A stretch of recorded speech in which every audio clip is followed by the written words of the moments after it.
Last time we talked to you, we were asking a lot of questions just about coming here. You told us a lot about how in Texas you knew a lot about Mac Brown. It was kind of pretty cool to go see the rings and the crystal and stuff. Now that you've played for Mac Brown for several months, what has that been like? Has that kind of met the expectations you had coming over here?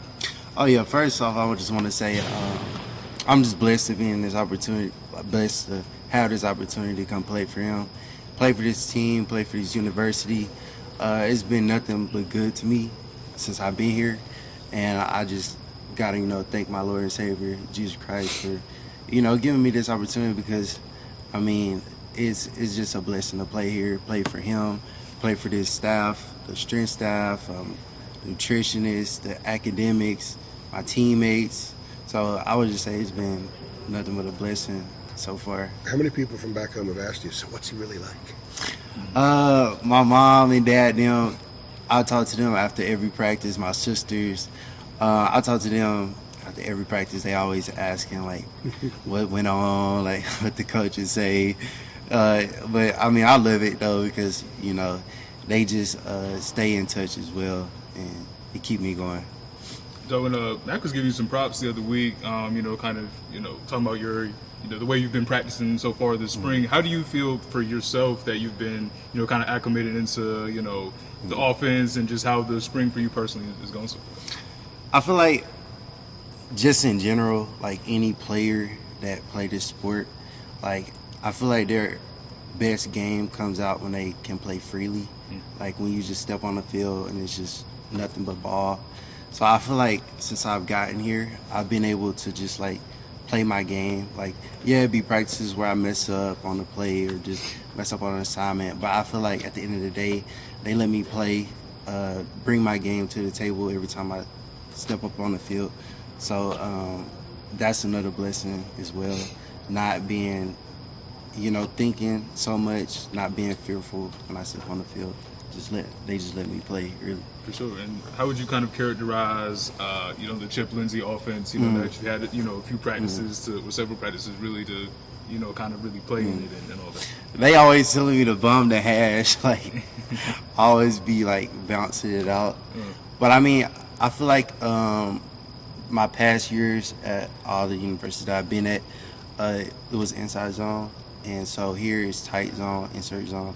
Well, y'all probably might know, but it's more downhill. So I just got to keep my eyes A to A, So it's been a struggle, kinda, for me. But each day, like just watching more film constantly with Coach Porter, Coach Means, Coach Lindsey, them. But eventually, like that's just things that instead of just being a habit of me not bumming the hash, I'm gonna eventually bum the hash. Have you pointed out that you've broken some of those runs that you've bounced outside? Like Yeah. we've seen some of the highlight tapes where you're like gone down the sideline. Yeah, I know. But it's more. I understand like what they're trying to make me do because by the way the play is set up, like where the O line's going and Sure. where the defensive players are fitting, like more runs that's going to be productive is going to be where they're telling me to go. So just making plays though, I just feel like when those plays gone, like just being able to make a play, but eventually it's going to turn out to be good. They're getting me where I need to be. Did you say a second ago A to A where you keep? So you're talking about the gaps. The gaps, Yeah. A to A. With the frame, Yes, sir. and so it's a tighter inside run here than it was where you were before. Yes, sir. So anywhere else, like it was inside zone. Inside zone, you really can. Let's say if it's going left, you can read it off the hips of the lineman, so you can really hit it anywhere, like any gap you want. And then here is like A to A. That's where you want your eyes to be, and you're gonna hit it off the center's hips, so crack of the center. So it's a lot different, but at the end of the day, like it fits the scheme and it's getting the job done. Now that you've gotten a chance to really see Marian Hampton up close, what has been impressive to you, about his game and just because he's a downhill runner himself, what's kind of stood out to you about him? I would say everything about him. I've been able to blessed to be a part of a lot of great running backs, and I feel like he's one of them. He's great on the field. Like everything he do is great. Like, but the way he carries himself off the field, like the type of person he is. He caring for us, just making us better. The weight room, he just already carrying himself as an NFL prospect, and so that's key. And he's just a sophomore, and like he's about to go to his junior year, and I was surprised with that.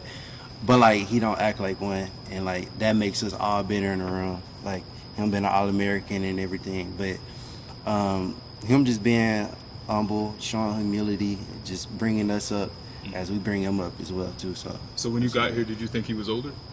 Yeah, I did. Okay, yeah. But well, I knew he was. I didn't think he was just sophomore. Yeah. But the way he carries himself, like, I mean, he carries himself way more. Darwin, you're a guy who's been to the weight room a couple times in your Yeah. life, but like, has Omarian's like just strength there, like, made your eyeballs pop out a little bit, or? Oh Like, yeah, well, not really, because on the field, the way he run the ball, you can Okay. see it. They call him Hammer for a reason. So I could see it, but in the weight room, yes, like, I mean, he's probably one of the 5%, like, in the weight room, just doing crazy weight.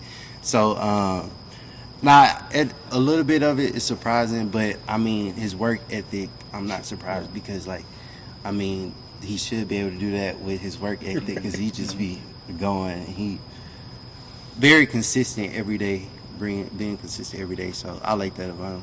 how do you personally envision like the split, like once we get to the fall and you're playing games, in terms of, do you think it would be like Omarion for first and second down, you for third down, two series of Omarion and a series of you? Like, how do you think that split? How do you think they're going to work that out? Really, that's up to the coaches. Me, I just got to continue to do my part, you know. I haven't felt like I've showed them my best yet, like, but when I bring my best, I mean, I feel like the sky's the limit for everybody in that room. But I mean, I came here for a reason. Came here to help the team. Came here to make a huge impact on this offense. So however the coaches, you know, see that for me, I would be like stoned to, you know, have that role in the offense. Sure. To be determined. Yeah. Yes, sir. What's the first thing that stood out to you when you saw Davion Goss in the field? He don't play like a freshman. He's smart in the film room. He always meet with the coaches outside. So I've been seeing a lot of freshmen, and like I would say he's different because he's already on top of his game. I even got classes with him, and he's there in the front every day, listening. So he's smart. He's a smart dude, but on the field, he don't play like a freshman. He's big, probably like 215, I want to say, 220. So he's going to be great. How fast is he? He's pretty fast. He was hitting like 20 miles per hour, and that ain't even his fastest. So he's going to be a great player. He make us better. We make him better as well. Do you anticipate him being a guy that gets on the field this year? Yeah, he could. Anybody in that room could get on the field. Caleb, Louis. So we just gonna continue to make each other better, and in the fall, we're gonna see. So you guys have 2 6'8" like tackles on the outside with Howard Sampson and Trevion Green. Like when you're either watching them block or when you're running behind them, the chances you get to run behind them. I mean, just like how different is that? You know, having that size on either end. I mean, it's preparing. Like I have to every day I come to realize that those are the type of guys that's gonna be in the NFL. And like it's kind of crazy because when I be in the huddle, I be looking at them like, man. But everybody on the O line, like I love them because they bring physicality.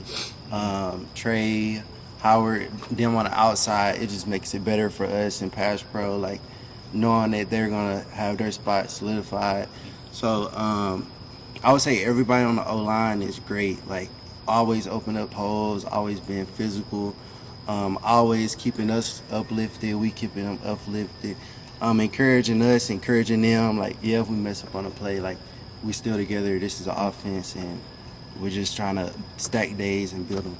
Wanted to ask you about, it's not to cut you off. No, Wanted to it's- ask go you for about it. Trey as well. Like he was, we were talking to him, a good bit. He was saying he gets here at like 4:50, like on practice days. What do you kind of observe about his preparation and just kind of like as you've gotten to know him, just how would you kind of describe Trey Green off the field? So the other day I was asking one of the players, I think it was Marian, did Trey play last year, and I want to say he ended up getting hurt. And just watching him, like I just be like so in shock, like how he haven't went to the draft yet. So I would say it's a lot of people on this team that carry themselves that way. Trey, like I mentioned, Marian and people like that. But it's no shock because I feel like this team in the direction that we're headed, ACC championship and the championship is on our radar. So I feel like for us to continue to strive to get to that goal, like everybody have to carry themselves that way, and you have to like make sacrifices getting here at 4:15, staying late after practice and things like that. I feel like that's what you have to do, and then like getting to the NFL, that's most of our dream. I feel like you just have to do that. So Darwin, from your vantage point, what kind of spring would you say Connor Harrell has had? Because it seems like the practices we've gotten to see, he's looked really good. And has it surprised you in any way? Because this is a guy who's just been a backup so far. Like, I mean, just how would you sort of rate or assess what Connor has done this spring? I feel like he's been playing like with a chip on his shoulder, like he has something to prove. Every quarterback in that room is great. Max, him, but to answer your question, Connor, like when they first reached out to me when I was in the transfer portal, I was able to watch the bowl game, and so Drake didn't play, and I was watching Connor in the first, I want to say, couple of snaps, and then he ended up getting hurt with his ankle, Right. and I was devastated, because I wanted him to be able to prove like He what was he could shifty do. that day. Yeah. And so just being able to watch him this whole spring, even before spring ball, like in spring training in the weight room, like him trying to step in that leadership role, him just always texting everybody in the group chat, let's go throw today, build chemistry. I would say it's been shown up on the field, like him making that extra step, just being on the field every time. He's always bringing his A game. So I feel like that's going to make us better, whether it's him or Max leading his team.